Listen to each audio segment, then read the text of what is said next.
नमस्कार दोस्तों, स्वागत है आप सभी का आपके अपने प्यारे से ऑफिशियल यूट्यूब चैनल पार एजुकेशन पर। दोस्तों कैसे हैं आप सभी लोग? आशा है अच्छे होंगे, बढ़िया होंगे, मस्त होंगे। हमेशा की तरह इस बार भी आप लोग मन लगाकर पढ़ रहे होंगे और हमारी करंट अफेयर्स की वीडियो जो कि आपके इसी ऑफिशियल यूट्यूब चैनल पार एजुकेशन पर आती है, इसका इंतजार कर रहे होंगे। फिर से एक बार आपका इंतजार खत्म होता है। आज का दिन पता है आपको, तारीख है 21 फरवरी है, ठीक है।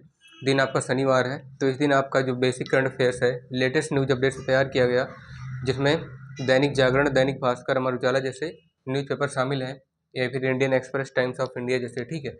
जिसे आप लोग पर डे किसी ना किसी एक पब्लिकेशन का पढ़ते हैं और उसमें पॉलिटिकल, सोशल और ज्योग्राफिकल लेवल से जो क्वेश्चन बनते हैं, ठीक है, वो इस तरह से तैयार किए जाते हैं। आइएगा देखते हैं फिर से। देखिएगा, डेली करंट अफेयर्स में आपका जीके जीएस का जो पार्ट रहता है वो कहीं ना कहीं लेटेस्ट के बैकग्राउंड के साथ कनेक्ट रहता है, ठीक है। लेटेस्ट का बैकग्राउंड कहने का मतलब जो घटनाएं अभी हो रही हैं इसका पहले ही, मतलब इसका पास्ट सिनेरियो अगर देखा जाए, बैकग्राउंड देखा जाए, हिस्ट्री देखी जाए, तो कहीं ना कहीं पहले से जुड़ी हुई होती हैं। उसी का लेकर के हम लोग चलते हैं, और कुछ जो नई होती हैं, प्रेजेंट में जो बदलाव हो रहा होता है घटनाओं का, ठीक है, तो उनसे क्वेश्चन बनते हैं। तो इस तरह से हम लोग को प्रेजेंट जो सिनेरियो की घटनाएं हैं होती हैं उनको पास्ट के साथ कनेक्ट करने का प्रयास करना चाहिए, ताकि हम लोग को बैकग्राउंड भी क्लियर हो जाए, ठीक है। क्योंकि अगर एक बार समझ में आ गया आपको, तो क्वेश्चन चाहे 2012 में पूछा गया हो, चाहे 14 में, 16 में, ठीक है, या चाहे आने वाला हो, आपको आभास हो जाएगा। तो 21 फरवरी दिन शुक्रवार का आपका डेली करंट अफेयर्स में जीके जीएस, जो कि हमेशा से पूछा जाता है, बहुत ही ज़्यादा इंपॉर्टेंट रोल प्ले करता है आपके लिए, ठीक है, करंट अफेयर्स का ही, इसलिए मैंने ट्रिपल स्टार बनाया हुआ यहाँ पे। तो आइएगा देखते हैं इसको। ग्रेज एनाटॉमी, ये one liner question current affair से आपको दिख रहा होगा, ठीक है। एक लाइन का क्वेश्चन, एक या दो लाइन का क्वेश्चन होगा और उसमें आपका वन वर्ड टू वर्ड में उसका आंसर होगा, ठीक है। तो ग्रेज एनाटॉमी में डॉक्टर मार्क स्लोन, इनका नाम क्या है, डॉक्टर मार्क स्लोन, एक एनाटॉमी हुई है, उसमें दुनिया भर के प्रोफेसर, साइंटिस्ट बुलाए जाते हैं। तो वहाँ पे ग्रेज एनाटॉमी में डॉक्टर मार्क स्लोन की भूमिका, उनका रोल जो है, उसके लिए मशहूर कौन से, ठीक है, यानी कौन से मशहूर अभिनेता, मतलब जो डॉक्टर स्लोन है, ठीक है, इनके जो रोल हुआ है, इसके लिए जो मशहूर थे, ऐसे कौन से मशहूर अभिनेता हैं इससे संबंधित, जो एमायोट्रॉफिक लेटरल स्क्लेरोसिस से जूझने के बाद हाल ही में उनका दुनिया से निधन हो गया, मतलब दुनिया से चले गए। वो कौन से मशहूर अभिनेता हैं जो एनाटॉमी में डॉक्टर मार्क स्लोन की भूमिका के लिए गए थे, ठीक है। इनका रोल प्ले करना था उन मशहूर अभिनेता को, उनका नाम बताना है आपको।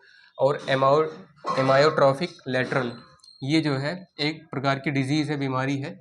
एमायोट्रॉफिक लेटरल स्क्लेरोसिस से जूझ रहे थे, मतलब बीमार चल रहे थे वो। अभी हाल ही में उनका निधन हो गया, ठीक। उनका नाम क्या है एक्टर का, अभिनेता का? Eric Dane. ये मतलब एक प्रकार के फॉरेन एक्टर हैं, ठीक है, फिल्मों में काम करते हैं। एरिक डेन, ये जो है डॉक्टर मार्क स्लोन की भूमिका, यानी डॉक्टर मार्क स्लोन का रोल मिला था एरिक डेन को, है ना। ये रोल नहीं प्ले कर पाए, और एक बीमारी, क्या नाम था इस बीमारी का, एमायोट्रॉफिक लेटरल स्क्लेरोसिस से जूझ रहे थे। बहुत लंबे समय से इन्हें बीमारी चल रही थी, और अभी हाल ही में कल के दिन, यानी कि 20 फरवरी के दिन जो है ये चले गए, ठीक है। हाल ही में दूसरा वाला प्रश्न क्या है, हाल ही में किस ब्रिटिश शाही सदस्य को सार्वजनिक पद के दुरुपयोग से संदेह में गिरफ्तार किया गया था? ऐसा ब्रिटिश का कौन सा सदस्य है, जो कौन सा मेंबर है, सिटीजन है, जिसको जो है उस अपने सार्वजनिक पद के दुरुपयोग से, मतलब ऐसा पद जो सभी के भलाई के लिए हो, ठीक है, लेकिन उसने क्या किया, दुरुपयोग किया है, उसने अपने निजी स्वार्थ को ज़्यादा मान्यता दी और सभी को नहीं, सभी के हित में नहीं काम किया। तो शाही सदस्य है ब्रिटिश का, वो कौन सा है जिसे अभी गिरफ्तार किया गया हाल ही में? उसका नाम क्या है, प्रिंस एंड्रयू, ठीक है। ये प्रिंस एंड्रयू क्या है, मतलब आपको पता होगा ब्रिटेन में तानाशाही पाई जाती है, मतलब एक प्रकार से राजाशाही पाई जाती है।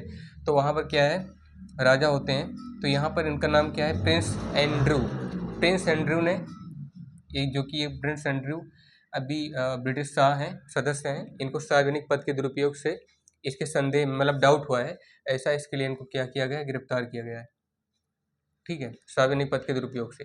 तीसरा वाला प्रश्न है, गरीबी, बहिष्कार, लैंगिक असमानता और बेरोजगारी से निपटने के लिए 20 फरवरी को कौन सा दिवस मनाया जाता है?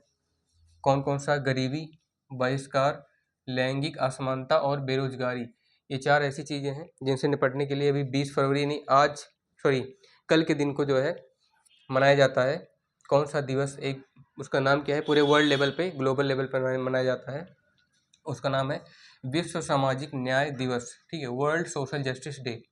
पूरे वर्ल्ड में, पूरे विश्व में कोई भी ऐसा राष्ट्र, कोई भी ऐसा देश नहीं होगा जिसको सामाजिक न्याय ना मिले। ठीक है, तो मतलब विश्व स्तर पर, ग्लोबल लेवल पर सामाजिक न्याय सबको मिले, ऐसा इसको दूर करने के लिए किसको, गरीबी, बहिष्कार, लैंगिक असमानता और बेरोजगारी, इन सभी को दूर करने के लिए सभी देशों ने मिलकर विश्व सामाजिक न्याय दिवस का संगठन किया है, बनाया है, और ये 20 फरवरी को मनाया जाता है। ठीक है, यानी कल के दिन ये मनाया गया था, वर्ल्ड सोशल जस्टिस डे। आप लोग इसे शॉर्ट फॉर्म में कह सकते हैं WSJD। ठीक है, वर्ल्ड सोशल जस्टिस डे, विश्व सामाजिक न्याय दिवस। 14 प्रश्न है, जर्मनी के नूर्नबर्ग में आयोजित बायोफैक 2026 में किस भारतीय राज्य ने उभरते हुए जैविक स्रोत गंतव्य के दुरुपयोग में के रूप में अपनी पहली उपस्थिति दर्ज की? मतलब एक जर्मनी के नूर्नबर्ग में, ठीक है, एक क्या हुआ था, बायोफैक आयोजित किया गया था, हेल्ड किया गया था, बायोफैक 2026। इसमें कौन सा ऐसा भारतीय राज्य है, इंडिया का कौन सा स्टेट है जिसने जैविक स्रोत गंतव्य के रूप में अपनी पहली उपस्थिति, अपनी पहली प्रेजेंटी दर्ज की है, रजिस्टर की है? वो राज्य कौन सा है? भारत का पूर्वी राज्य असम के जो जस्ट नीचे है। ठीक है, मतलब असम, उसके बाद फिर अरुणाचल प्रदेश, मेघालय, ऐसे है ना, तो मेघालय राज्य है वो। ठीक है, east Indian state, that name is Meghalaya, जिसने भी हाल ही में जर्मनी के नूर्नबर्ग में आयोजित बायोफेक 2026 में मेघालय ने उभरते हुए जैविक स्रोत गंतव्य के रूप में अपनी पहली उपस्थिति दर्ज की है, पहली प्रेजेंटी रजिस्टर की है। सबसे लास्ट वाला क्या है, फरवरी 2026 में गगनयान कार्यक्रम के लिए ड्रॉप पैराशूट का योग्यता के स्तर पर भार परीक्षण किस संगठन ने सफलतापूर्वक संपन्न किया? भारत का ऐसा कौन सा संगठन है, ठीक है, जिसने गगनयान, एक मिशन है, एक कार्यक्रम है गगनयान प्रोग्राम, इसके लिए ड्रॉप पैराशूट का, इसकी एबिलिटी को, लेवल को चेक करते हुए कि कितना भार है ड्रॉप पैराशूट का, ठीक है, ताकि जिससे गगनयान को ले जाया जा सके। तो भार परीक्षण किस संगठन ने सफलतापूर्वक किया है? उसका नाम है भारत का रक्षा अनुसंधान एवं विकास संगठन, defence research and development organisation, जिससे आप लोग शॉर्ट फॉर्म में क्या कहते हैं, DRDO। ठीक है, भारत के दो माने जाने, एक तो अंतरिक्ष का है, इंडियन स्पेस रिसर्च ऑर्गेनाइजेशन, ठीक है, एक है भारत का रक्षा विभाग, जो रक्षा अनुसंधान और विकास संगठन से संबंधित है, जिसे आप लोग क्या कहते हैं, defence research and development organisation, फिर DRDO। ठीक है, तो आशा है दोस्तों आप लोगों ने शुरुआत से लेकर के अंत तक इसको समझा होगा, देखा होगा। इसमें अगर थोड़ा सा भी अगर आपको समस्या नज़र आती है, कमेंट में ज़रूर बताइए कहाँ पे आपको इसको कोई मतलब मिस्टेक दिख रहा है, या फिर आपको समझ में नहीं आया, तो तब भी कमेंट करना ना भूलें।